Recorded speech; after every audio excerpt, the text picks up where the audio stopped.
I never used to believe those stories about seeing things in your reflection, until last night, when something in the train window made me wish I'd kept my eyes glued to the floor.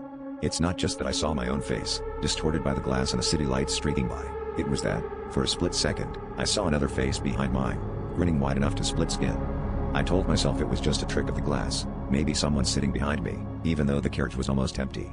But now, every time we hit a tunnel and the outside world disappears, I feel something cold and wet whispering against the back of my neck, and I'm terrified to look up. The first tunnel was short, just long enough for me to shiver and rub my arms. I tried to brush off the sensation, but when the lights flickered back, I caught my own reflection, and that second one again. A pale shadow just over my shoulder, its mouth moving in a silent scream. I spun around, heart pounding, but the seats behind me were empty. My stop was still 3 stations away. I gripped my phone, desperate to distract myself, but the screen wouldn't turn on, and the air felt thick, like breathing through cold syrup. By the time we entered the longest tunnel, the other passengers had all gotten off, and I was alone.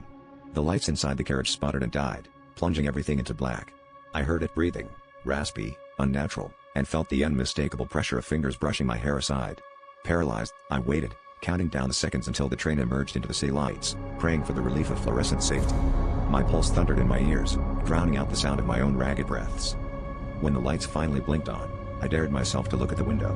My reflection stared back at me, but my eyes were wrong, wide, unblinking, and shining with something that wasn't mine. Behind my glassy stare, that second face hovered, mouth stretched wider than before, whispering something I couldn't hear but could almost feel curling inside my head. I stumbled off at the next stop, but every reflective surface since then catches a glimpse of that smile, waiting for me to be alone again.